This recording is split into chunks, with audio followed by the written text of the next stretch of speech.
Berikutnya adalah bagaimana dengan fenomena tampilnya jin di banyak channel YouTube.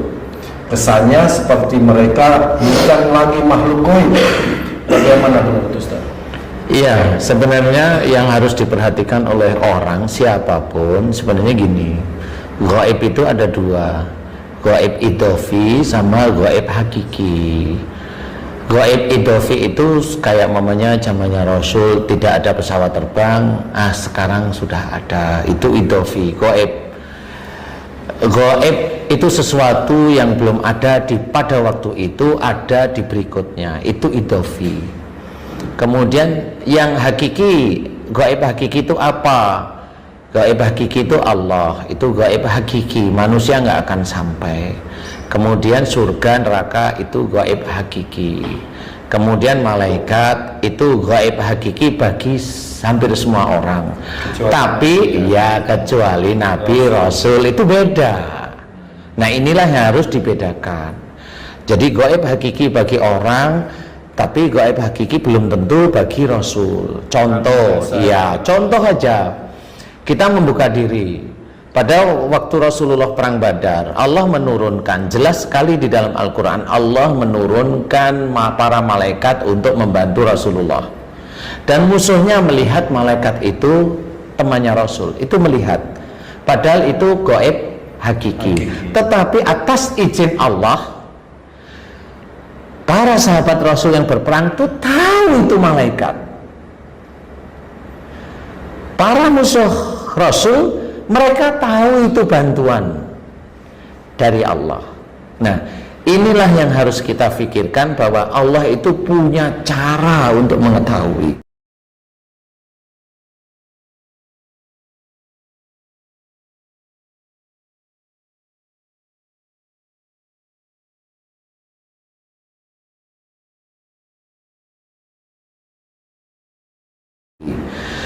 Itu Allah punya cara. Siapa orang yang dipilih untuk mengetahui, itu haknya Allah, bukan hak kita. Bukan kita menyalah-nyalahkan orang lain. Ya nggak bisa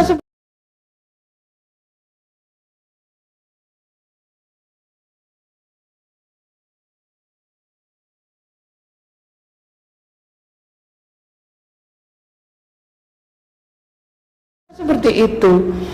Kita lihat dari perang Badar itu sudah diketahui bahwa itu haknya Allah. Sahabat Rasul mengetahui ada malaikat yang diturunkan, yang jelas berperang. Menurut beberapa pengamatan, menurut cerita, pedangnya para malaikat yang turun membantu Rasulullah itu belum sampai kepada tubuh lawannya, kepada musuh-musuhnya Nabi, itu sudah terpotong. Nah, belum sampai tertusuk.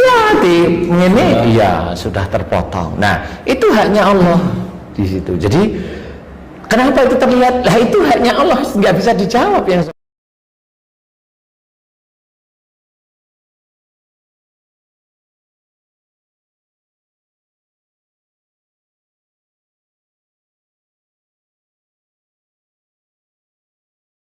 seperti itu. Padahal kita banyak dari sebagian ulama mengakui bahwa malaikat itu gaib yang hakiki bagi sebagian manusia, tapi menjadi idofi atau nyata bagi Rasul atau Nabi. Ini harus dibedain nih. Jadi orang itu tidak boleh asal omong, juga nggak bisa. Asal omong dia bertanggung jawab nanti di akhirat.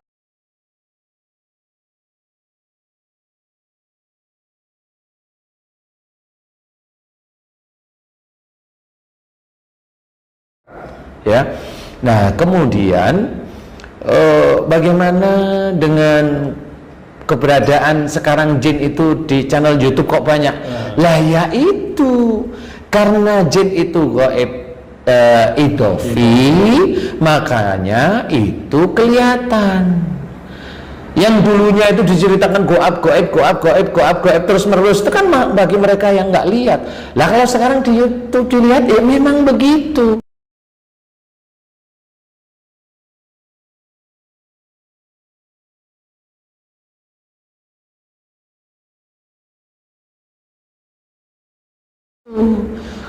Jadi hati-hati. Apalagi sudah berstatement dengan omongan yang emosional, dengan menjustifikasi orang lain itu harus begini, harus begini. Dia harus belajar sebenarnya.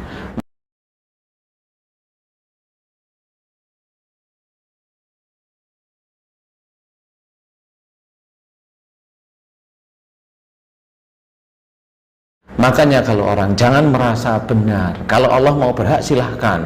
Haknya Allah mau kemana silahkan. Itu hanya Allah. Kita itu nggak ngerti. Sekarang channel YouTube banyak sekali channel YouTube seperti itu. Jin itu bisa muncul, nanti hilang di titik itu. Jin itu bisa ada beberapa channel YouTube itu yang orang itu ditangsang, diloncatin ke pohon sama jin dan barengan, dan videonya itu jelas dari mulai dia video biasa dia ditangsangin ke pohon, semuanya masih on itu loh, kok sudah di pohon semua. Nah, itu ya kerjaan jin.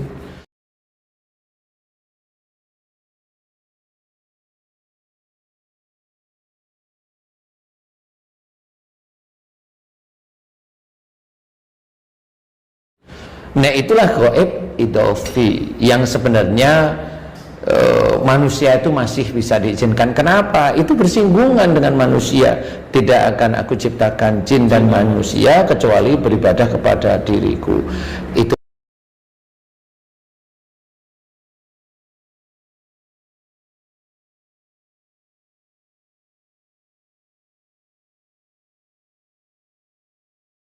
Kemudian pertanyaan, kalau manusia bisa melihat jin seperti yang dirasakan saat ini, ada yang bisa lihat jin, bukan jin saja, ada yang bisa manggil malaikat. Itu kan hal yang aneh gitu bagi kita. Sedangkan malaikat itu makhluk yang luar biasa.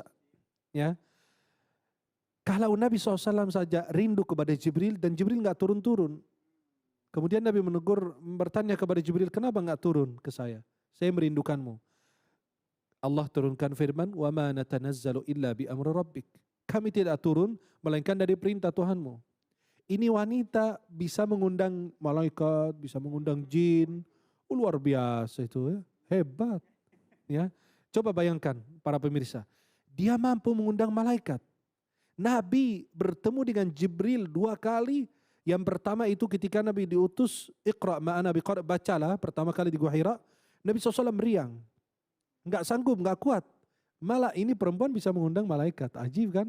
Keren sekali, Masya Allah. Maka kalau manusia bilang, mengaku bahwa dia melihat jin dalam bentuk asli, itu sepakat ulama dia berdusta. Dalilnya mana dalam Al-Quran? Dalilnya surat Al-A'raf ayat 27. Allah berfirman, innahu yarakum huwa wa qabiluhu min haitsu la tarawnahum. Inna ja'alna syayatina awliya lilladzina la yu'minun. Sesungguhnya jin, syaitan dan para pengikutnya dapat melihat kalian dari satu tempat yang kalian tidak dapat melihatnya. Loh, berarti mereka bisa melihat kita, tapi kita tidak bisa melihat mereka. Ya, yang kita tidak bisa melihat mereka itu dalam bentuk aslinya. Kalau dia sudah menjelma atau dia tasyakul, dia berubah dari bentuk asli menjadi bentuknya manusia atau binatang, itu hal yang wajar dan bisa dilihat oleh siapapun. Kalau dia menjelma di dalam bentuk kelinci, maaf anjing, keledai, biasa mereka memilih warna-warna hitam. Ya, apalagi yang hitam-hitam di sini gitu ya. Ya, itu dia selalu memilih warna hitam karena kekuatan mereka pada warna hitam dan kesenangan mereka pada warna hitam. Maka biasa dukun itu kalau mau menghadirkan jin, dia harus masuk ruangan yang gelap. Dan kalau kita berobat kepada orang, kemudian dia bilang harus menyendiri di tempat yang gelap, ketahui itu dukun. Dan dia meminta agar kita duduk di tempat yang tidak dimasuki cahaya sama sekali. Dan tidak boleh menyentuh air beberapa hari. Itu ada caranya sendiri. Maka mereka bisa menghadirkan jin. Yang dihadirkan oleh dukun ini bisa jadi itu cuma suara doang. Dia melakukan mantra-mantra atau ritual yang ada penjelasannya sendiri. Bagaimana seorang dukun menghadirkan jin. Yang dia hadirkan bukan bentuk asli. Tapi dia cuma hanya mendengar suara. Atau ada bisikan di telinga. Atau dia lihat binatang seperti burung atau apapun, atau kelinci, dia berkomunikasi secara batin dengan dia. Tapi dia tidak bisa menghadirkan bentuk asli, karena bentuk asli jin itu adalah dari api dan sangat menakutkan. Maka subhanallah, Imam Asy-Syafi'i radhiyallahu an mengomentari ayat tersebut, surat Al-A'raf. Beliau mengatakan, orang-orang adil kalau mengaku bisa melihat jin dalam bentuk asli, kami batalkan kesaksiannya. Itu dalam kitab Tabaqatus Syafi'iyah Al-Kubra.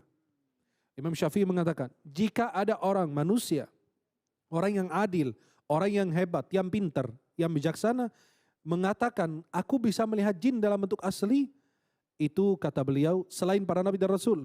Kan nabi dan rasul manusia. Selain para nabi dan rasul mengaku melihat jin dalam bentuk asli, kata Imam Syafi'i, kami tidak terima dia sebagai saksi. Dia orang fasik. Dan hal demikian disepakati oleh para ulama. Tapi apakah kalau dia menjelma atau dia berubah atau merubah bentuknya ke bentuk yang lain, bisa kelihatan? Bisa. Apakah sudah pernah terjadi? Pernah terjadi. Dan jin bisa mencuri manusia, dia culik manusia. Bisa. Di zaman Sayyidina Umar bin Khattab ada seorang sahabat yang diculik selama 4 tahun. Diculik oleh jin. Bisa jadi. Karena mereka punya kehidupan berbeda. Kita berdampingan dengan mereka hidup. Di rumah kita, di tempat kita ini, di studio, ada jin. Tapi tidak mengganggu kita. Kalau dia mulai mengganggu, kita bacakan surat Al-Baqarah. Nabi mengatakan, jangan jadikan rumah kalian seperti kuburan. Sesungguhnya syaitan lari dari rumah yang dibaca di dalamnya surat Al-Baqarah.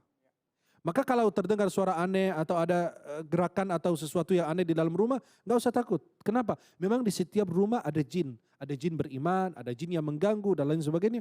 Maka di dalam rumah kita membaca surat Al-Baqarah.